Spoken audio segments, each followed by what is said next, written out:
স্রষ্টা তিনি, সপ্ত আকাশ রচিলেন থরে থরে, কোনো ত্রুটি হেরিবে না তার পূর্ণ সৃজন পরে।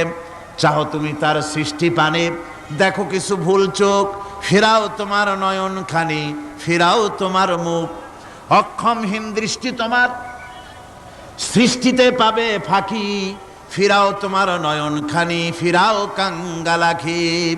আল্লাহ পাক বলেন আমার আকাশের দিকে তাকাও, বারবার তাকাও, সূর্যের দিকে তাকাও, চন্দ্রের দিকে তাকাও, গাছপালার দিকে তাকাও, তাকায় দেখো কোনো ভুল আছে নাকি, ভালো করে দেখো কোনো ভুল আছে নাকি। আল্লাহ পাক বলেন আবার তাকাও, দেখতে দেখতে তোমার চক্ষু দুর্বল হয়ে তোমার কাছেই ফিরে আসবে, আমার সৃষ্টি নৈপুণ্যতার ভিতরে কোনো ভুল পাবে না। সুবহানাল্লাহ।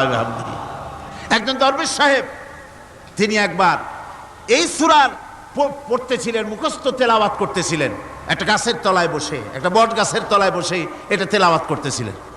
যখন তিনি পড়লেন হাল তারা মিন ফুতুর, আমার সৃষ্টি নৈপুণ্যতার ভিতরে কোনো ভুল পাওয়া যায় নাকি। দরবেশ সাহেব চিত হয়ে শুয়ে শুয়ে তেলাওয়াত করতেছেন আর বলছেন আল্লাহ রাব্বুল আলামিন, তোমার সৃষ্টি নৈপুণ্যতার ভিতরে কোনো ভুল ধরার ক্ষমতা তো কোনো মানুষের নাই। তবে একটা জিনিস আমার নজরে পড়ল, এই যে বিরাট বট গাছটা, পৃথিবীতে যত গাছ আছে যেমন গাছ তেমন ফল, তাল গাছটা যেমন ফলও তেমন, নারকেল গাছটা যেমন ফলটাও তেমন, কিন্তু এত বড় বিশাল বট গাছ ফল হতেছে ছোট্ট ছোট্ট ট্যাবলেটের মতো। গাছটা যেমন ফলটা তেমন হয় নাই। আল্লাহ এটা ভুল না, তুমি বলেছো যে দেখো কোনো ভুল টুল আছে নাকি, তুমি ভুল তো না, আমার চোখে এটা লাগলো, যেমন গাছ তেমন ফল হয় না। দরবেশ সাহেব চিত হয়ে শুয়ে শুয়ে তেলাওয়াত করছেন, মনের মধ্যে এই চিন্তা আসলো গাছটা যেমন তেমন ফলটা হলো না। দরবেশ সাহেব বলেন এই চিন্তা করতেছি, হঠাৎ করে একটা দমকা হাওয়া বয়ে গেল, ডালে ডালে বাড়ি লেগে গেল, একটা আদা পাকা বটের ফল অনেক উপর থেকে বৃন্তচ্যুত হয়ে চট করে এসে আমার নাকের উপরে ফট করে পড়লো। নাকের উপরে এমন ভাবে পড়ছে নাকটা জ্বলে উঠছে। আমি সেজদায় পড়ে গেলাম। দরবেশ সাহেব বলেন আমি সেজদায় পড়ে গেলাম, চোখের পানি ফেলে আল্লাহর দরবারে মাপ চাইলাম, বললাম রব্বুল আলামিন, তোমার কোনো জিনিসের ভিতরে কোনো খুঁত নাই, নিখুঁত জিনিস তুমি বানাইছো, কোনো ভুল নাই। আমি চিন্তা করেছিলাম নারকেল গাছ যেমন তার ফলও তেমন, তাল গাছ যেমন তার ফলও তেমন, বট গাছটা যেমন তেমন ফল। আমার আন্দাজ মতো, আমার চিন্তা মতো যত বড় বট গাছ অত বড় ফলটা যদি হতো, বটের ফলটা যে পজিশন নিয়ে আমার নাকে পড়েছিল, গাছ যেমন ফল তেমন হলো, নাকও যেত, আমার মাথাও যেত। আল্লাহ রাব্বুল আলামিন বলেন দেখো বান্দা, আমার সৃষ্টি নৈপুণ্যতার মধ্যে কোনো ভুল পাবে না। সুবহানাল্লাহ ওয়া বিহামদিহি, কোনো ভুল নাই, বারবার তাকাও, কোনো ভুল পাবে না। আল্লাহ সুবহানাহু ওয়া তাআলা সুন্দর করে বানিয়েছেন, যা দেখবেন শুধু সুন্দর আর সুন্দর। সুবহানাল্লাহ বলে, শুধুই সুন্দর। ফুলের সৌন্দর্য দেখেন, গাছের সৌন্দর্য দেখেন, জমিনের সৌন্দর্য দেখেন, পাখির সৌন্দর্য দেখেন। আল্লাহ পাক যা বানালেন সবগুলিকে আল্লাহ পাক সুন্দর করে করে সৃষ্টি করেছেন, সব গুছিয়ে গুছিয়ে সুন্দর করে করে বানিয়েছেন, অসুন্দর করে কিছু বানান নাই। ফুল দেখতে কত সুন্দর, ফুলের থেকে ফল হয়, সে ফল হওয়ার জন্য ফুলের পুংকেশর আর স্ত্রী কেশরের মিলন ঘটতে হয়। তো ফুল তো আর চলতে পারে না, এই মিলনটা কেমনে হবে? এই জন্য আল্লাহ পাকের রুচি দেখেন, আল্লাহ পাকের রহমত দেখেন, আল্লাহর কুদরত চিন্তা করুন। সুবহানাল্লাহ ওয়া বিহামদিহি। ফুল সুন্দর জিনিস, ফুলের চাইতে আর কিছু সুন্দর আছে নাকি? এত সুন্দর ফুল, এই পুংকেশর এবং স্ত্রী কেশরের বিনিময়টা কে করবে? এইটা করার জন্য আল্লাহ পাক এই দায়িত্ব তেলাপোকাকে দেন নাই, দিছেন নাকি? আরশোলাকে দিছেন, সার পোকাকে দিছেন, উই পোকাকে দিছেন, তাতে ফুলের ইজ্জত নষ্ট হবে। ফুল যেমন সুন্দর, আল্লাহর রুচি, আল্লাহ রাব্বুল আলামিনের সৌন্দর্য বোধ কত বিরাট, কত মহান আল্লাহ পাক। ফুল যেমন সুন্দর, ওই সুন্দর ফুলের উপরে তেলাপোকা পড়লে ফুলের সৌন্দর্য নষ্ট হবে। এই জন্য আল্লাহ পাক ফুল যেমন সুন্দর, ওই পুংকেশর আর স্ত্রী কেশরের মিলন ঘটাবার জন্য রব্বুল আলামিন সুন্দর প্রজাপতির ব্যবস্থা করেছেন। ফুল সুন্দর, প্রজাপতিও সুন্দর। প্রজাপতির ডানায় কোন শিল্পী কোন তুলি দিয়ে এত রং লাগালো? সুবহানাল্লাহি বিহামদিহি, সুবহানাল্লাহি বিহামদিহি। আল্লাহ পাক বলছেন এমনি সুন্দর করে বানালাম, মানুষ বানাইছি। সে মানুষের সৌন্দর্য দেখো, দুইটা চোখ দিলাম দেখার জন্য। চোখ কি জন্যে? এখন এই চোখ দুইটা যদি কুমিরের মতো আল্লাহ গোল বানাই দিতেন, চোখ গোল এইরকম কুমিরের মতো, দেখতে বিশ্রী হতো। চোখ দুটোকে আল্লাহ টানা টানা করেছেন, চোখের উপরে ভুরু লাগিয়েছেন, তাতে আবার পশম দিয়েছেন, চোখে পিসি দিয়েছেন, চোখের ভিতরে মণিটা কালো করেছেন, তার চতুর্দিকে সাদা অংশকে নীলাভ করেছেন যাতে কালোটা আরো ফুটে ওঠে। সুবহানাল্লাহি বিহামদিহি। কত সৌন্দর্য আল্লাহ রাব্বুল আলামিন মানুষকে দিয়েছেন। আল্লাহর রহমতের ওয়াজ সারা বছর করলেও তো ফুরাবে না। এত রহমত, এত দয়া আল্লাহ সুবহানাহু ওয়া তাআলার। মানুষ আল্লাহ কি সুন্দর করে বানালেন। একবার একজন দরবেশ সাহেব রাস্তা দিয়ে যাচ্ছেন, প্রতিমধ্যে তিনি দেখতে পেলেন নদী থেকে এক কলসি পানি নিয়ে এক যুবতী সুন্দরী মেয়ে রাস্তা বেয়ে যেতেছে। দরবেশ সাহেব দাঁড়ায় গেলেন আর ওই যুবতীর দিকে এক নজরে তাকায় আছেন, চোখে পলক দেয় না। এরপরে যুবতী থমকে দাঁড়ায় গেল। আধা বুড়া মানুষ, দাড়ি অর্ধেক পাইকে গেছে, দেখতে দেখায় খুব বুজুর্গ মানুষ, কিন্তু রাস্তায় আমার একা পাইয়া এমনি করে তাকিয়ে আছে আর চোখ দিয়েও তো পানি পড়ে। ব্যাপারটা কি? দরবেশ কাঁদে কেন? প্রতিমধ্যে আমাকে একা পেয়ে দরবেশ কাঁদে কেন, তাকিয়ে আছে কেন? মহিলার চিন্তা জাগলো। শেখ সাদী রহমতুল্লাহ আলাইহি ঘটনা লিখেছেন, বাংলা কবিতার অনুবাদ করেছেন। একদা সুখদায়ক প্রমোদা বদন, দর্শন করি মম ঝরিল নয়ন। হেসে কহে সেরূপসী সবিস্ময় মন, কহ দেখি মহাশয় কহ কি কারণ। বিষয় বিরাগী তুমি ভুবনে প্রচার, কি হেতু জন্মিল তব মানস বিকার। যুবতী মেয়েটি বলছে, ওগো দরবেশ সাহেব, হুজুর সাহেব, আমি একটা যুবতী মেয়ে লোক, রাস্তায় আমাকে একা পেয়ে আপনি আমার দিকে তাকায় আছেন আর কাঁদতেছেন। এই বৃদ্ধ বয়সে ভীমরতি হলে কেন? আমাকে দেখে কাঁদেন কেন আর এক নজরে কেন তাকায়ছেন? কারণটা কি? কি কুমতলব আছে? দরবেশ সাহেব বলছেন, হেসে কহিলাম বালে করহ শ্রবণ, নেত্র ঝরে তবু হেতু ভেব না এমন। হে রূপসী মেয়ে, তোমার জন্য আমি কান্দি, একথা একবারও চিন্তা করো না। যে শিল্পী রচিল এই সুধাংশু বদন, তাহার তরে ঝরে নেত্র নয়নে জীবন। তোমার প্রেম পাওয়ার জন্যে তোমাকে দেখে লোবাতুর এবং কামুক হয়ে তোমার দিকে তাকায় কান্দি, একবারও ভেব না। আল্লাহর কসম আমি কাঁদতেছি তোমার এত সুন্দর স্বাস্থ্য আর চেহারা যে আল্লাহ রাব্বুল আলামিন বানায় দিলেন। না জানি সেই আল্লাহ কত সুন্দর, যার সৃষ্টি এত সুন্দর, সে আল্লাহ রাব্বুল আলামিন না জানি কত সুন্দর। আল্লাহ পাক সেই সুন্দর আল্লাহ রাব্বুল আলামিনকে দেখার তৌফিক যেন আমরা পাই। জোরে কোন আমিন, আরো জোরে বলেন আমিন। আল্লাহ পাক বলছেন আমি সুন্দর করে সব তৈরি করে দিয়েছি।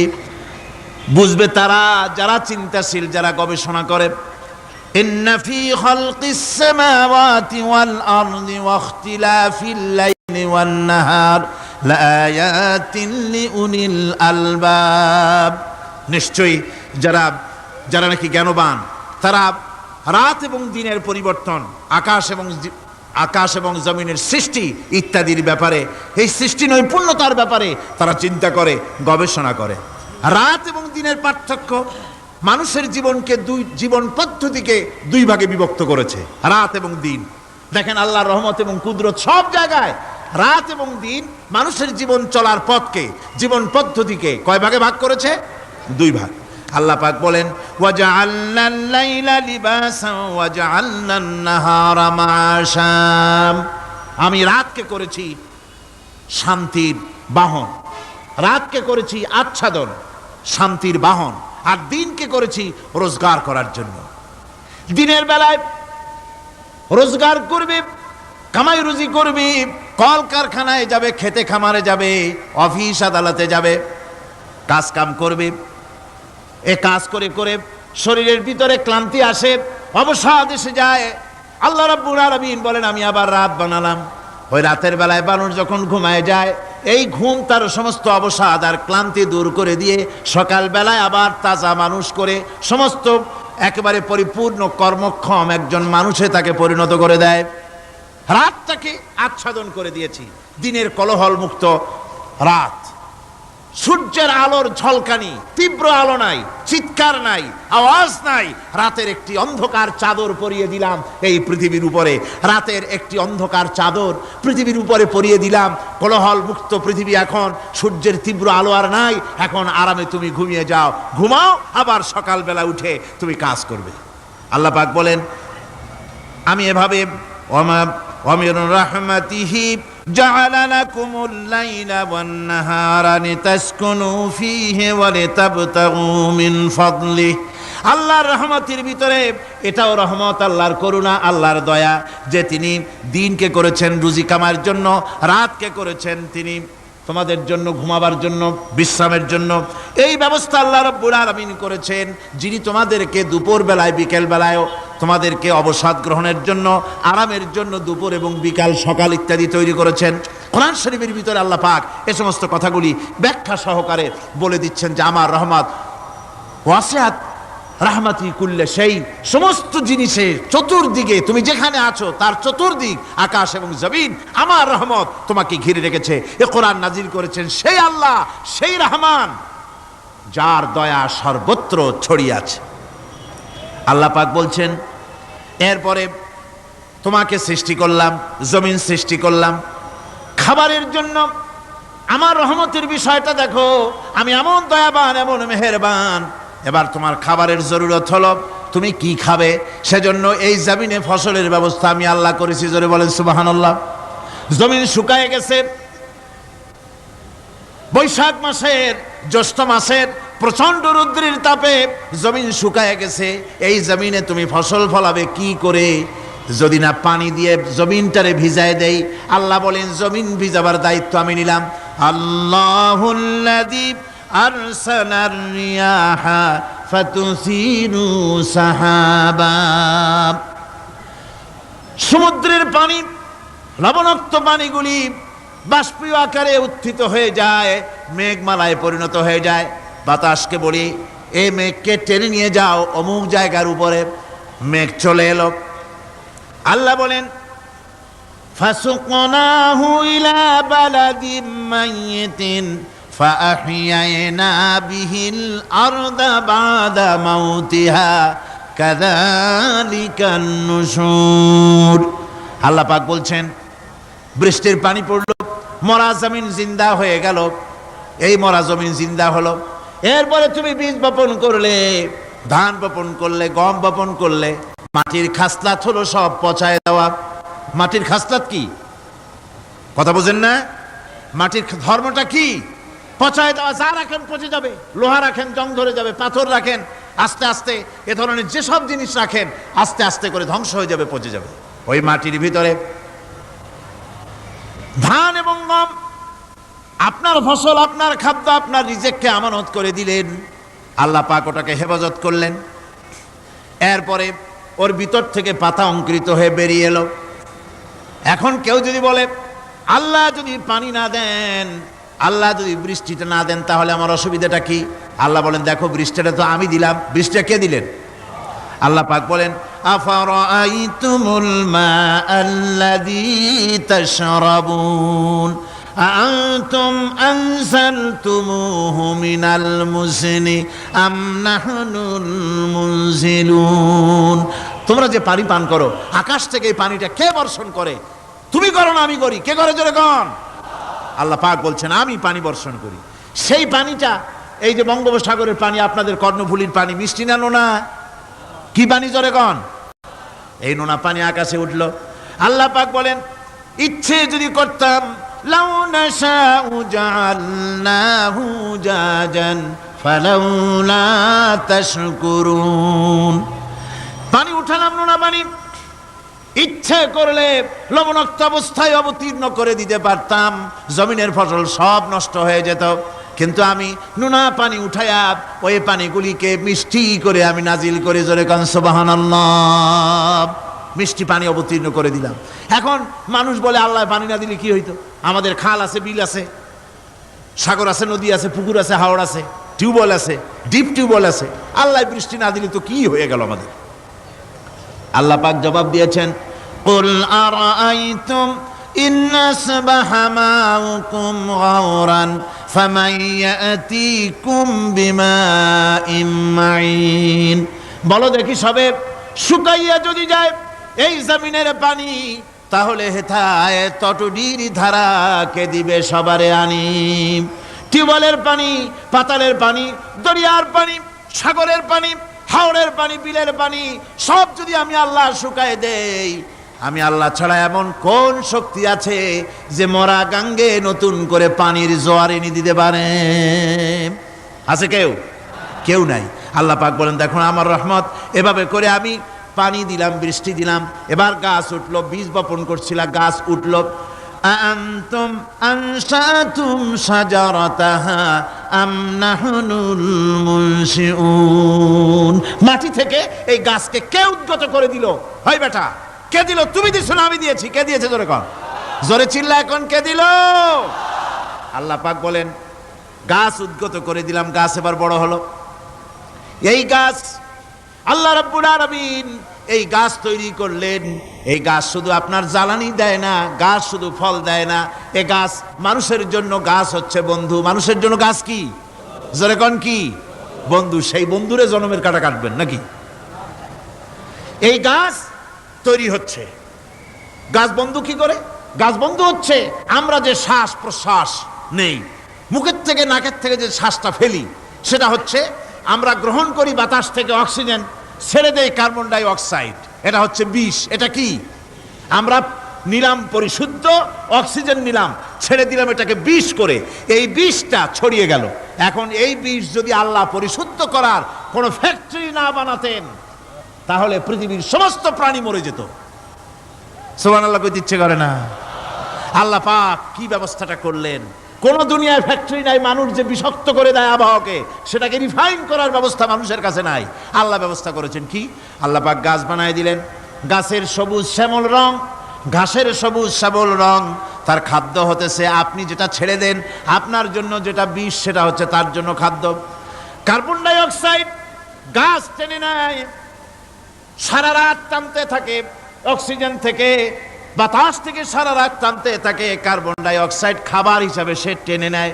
আর দিনের বেলা যখন রোদ ওঠে, সূর্যের উত্তাপ আর গাছের সবুজ রং দুটোতে মিলে এক প্রকারের রন্ধন ক্রিয়া হয়, রাঁধা হয়।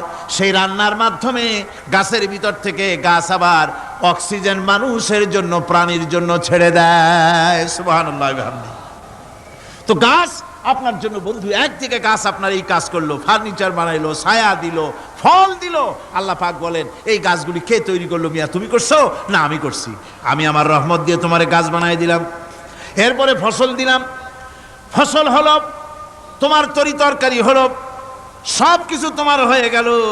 এবার ফসল দেখা মানুষে যখন দেখে জমিনে বড় বড় ধানের গোছা হয়েছে, মোটা মোটা ধানের গোছা হয়েছে, মোছে তখন তেল মাখে আর নতুন নতুন গানের আয়োজন করে। এবার ফসল বেশি হয়েছে, গান, থিয়েটার, বাজনা, গুনাগার বিবি, কত রকমের গানের ব্যবস্থা করে ফেলে। জমিনে ফসল আর মোছে তেল মাখে আনন্দে। আল্লাহ রাব্বুল আলামিন বলেন, লাউ নাশাউ লাজআলনাহু হুতামান ফাযালতুম তাফাক্কাহুন। আমি যদি ইচ্ছে করি তোমার জমিনের সমস্ত ফসলটাকে আমি সম্পূর্ণ কুটায় পরিণত করে দিতে পারি, তুষে পরিণত করে দিতে পারি। পারেন না? ধানের ভিতরে আল্লাহ যদি চাউল না দেন, তাহলে সব তুষ হয়ে যাবে না? তখন কি করবেন আপনারা? কি করবেন কোন? বাংলাদেশ তখন হরতালের দেশ। যখন আপনি দেখলেন যে জমিনে ধানে এবার সব তুষ হইছে, তখন আল্লাহর বিরুদ্ধে হরতাল করেন। লাভ হবে কিছু? লাভ হবে? আল্লাহর বিরুদ্ধে আপনারা অনশন ধর্মঘট করেন, লাভ হবে কিছু? কোনো লাভ হবে না। আল্লাহ রাব্বুল আলামিন বলেন, কোনো লাভ হবে না, বরং তোমরা তখন বলবে ইন্না লামুগরামুন বাল নাহনু মাহরুমুন। কপালে তখন আঘাত করবে, করাঘাত করতে থাকবে আর বলবে যে আরে কপাল পোড়া হয়ে গেলাম, হতভাগ্য হয়ে গেলাম, বঞ্চিত হয়ে গেলাম, আল্লাহর রহমত থেকে সর্বনাশ হয়ে গেল। তখন কপালে আঘাত করা ছাড়া আর কিছুই করতে পারবে না। আল্লাহর বিরুদ্ধে মিছিল চলে না, সমাবেশ চলে না, বিক্ষোভ চলে না, হরতাল চলে না। মহান আল্লাহ রাব্বুল আলামিন বলছে দেখো এইভাবে করে তোমার ফসলের ব্যবস্থা আমি আল্লাহ করেছি। আমি রহমান, আমি আল্লাহ পাক কি এমন রহমান। আজ জমিনের ফসল বৃদ্ধির জন্য ইউরিয়া, সুপার সালফেট, সালফার সারের ব্যবস্থা হয়েছে, নানান জাতের সারের ব্যবস্থা হয়েছে। যখন এই সার মানুষ তৈরি করতে শেখে নাই, আবহমান কাল থেকে এই জমিনের জন্য সারের ব্যবস্থা কে করেছেন জোরে কোন?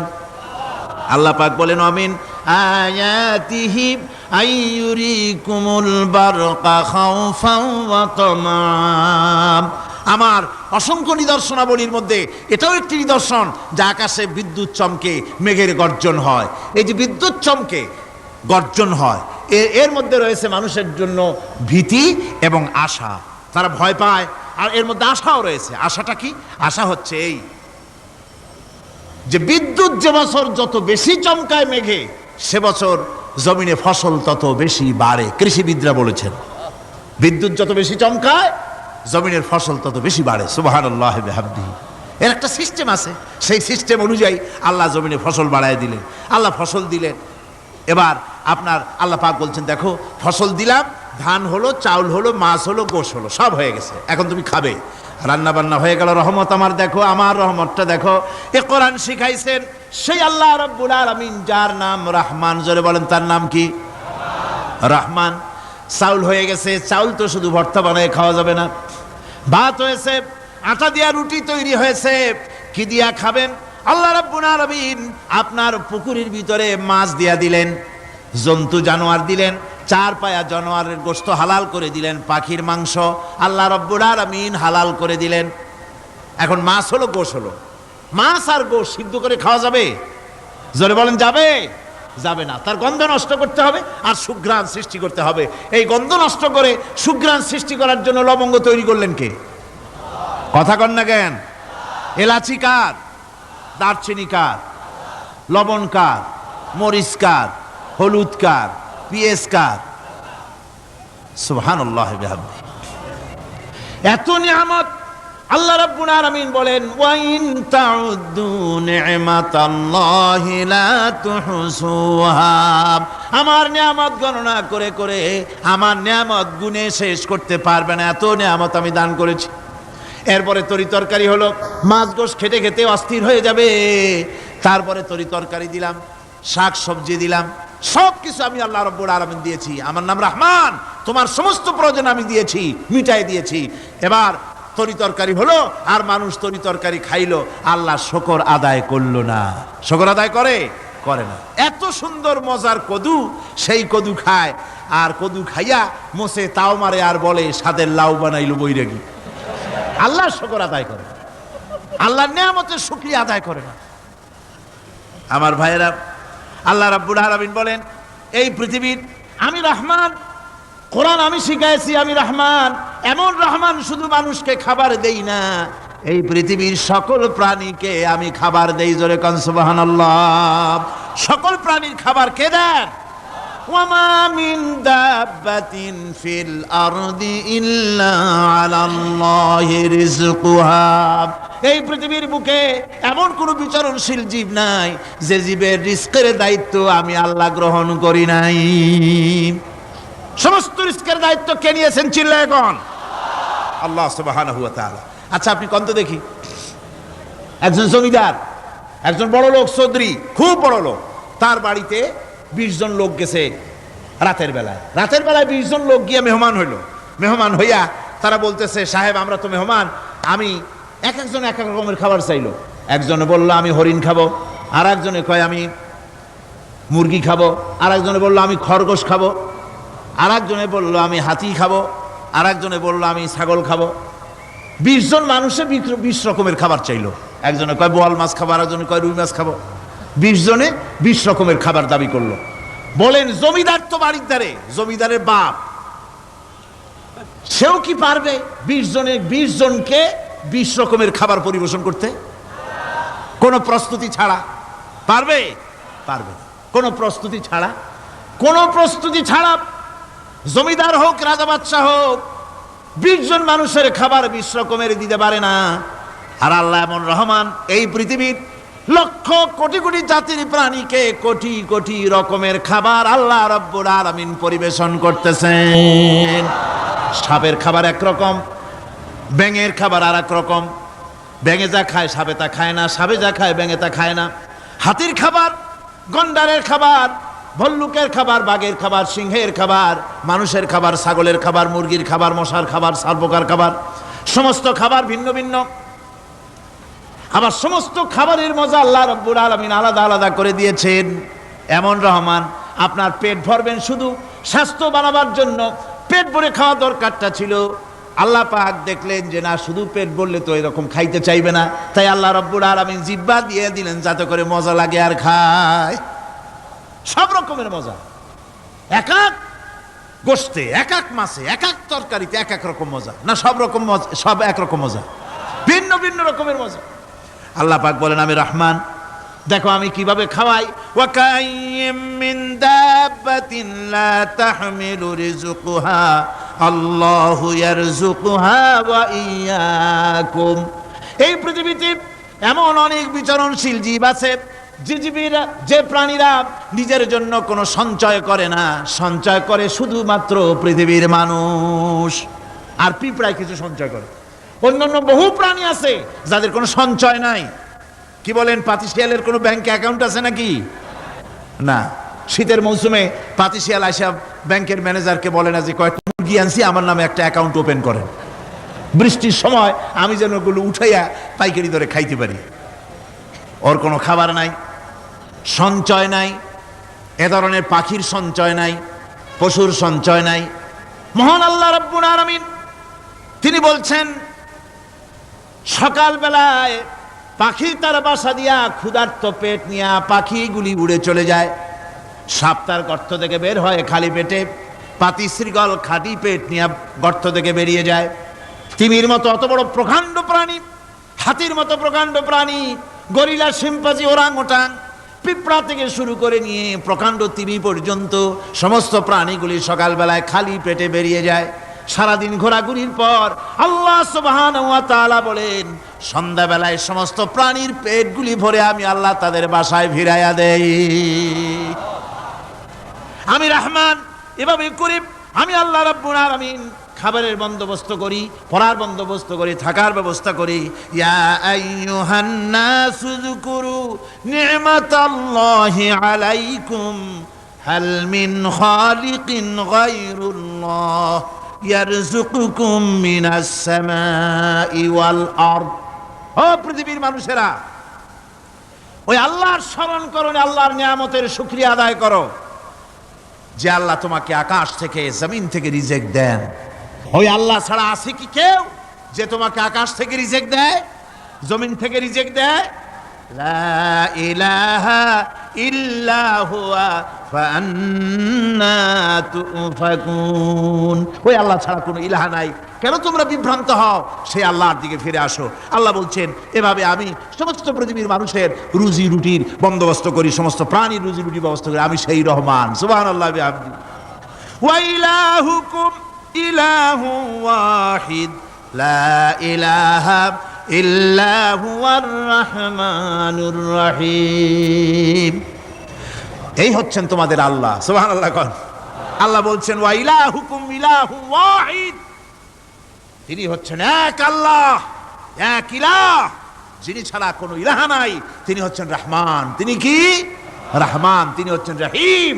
তিনি তোমাদের সব কিছুর ব্যবস্থা করে দিয়ে থাকেন, কোনো জিনিস তোমাদেরকে বঞ্চিত করেন না। এই রহমান এমন রহমান যিনি তোমাদের সমস্ত নিয়ামত পূর্ণ করেন। আর রহমান এমন রহমান যে শুধু আপন আপন লোক দেখে তালাশ করে করে দেয় না, সকলকে দেয়।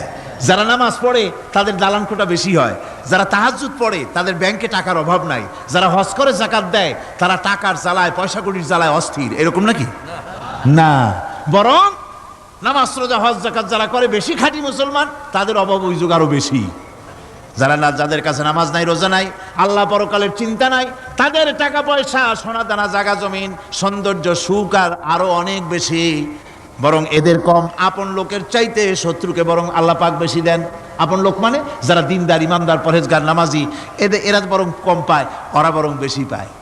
এমন কেউ নাই পৃথিবীতে শত্রুকে ডেকে বলবে আয় তোরেও দেই, কেউ নাই, একমাত্র আল্লাহ রব্বুল আলামিন যিনি সকলকে দেন।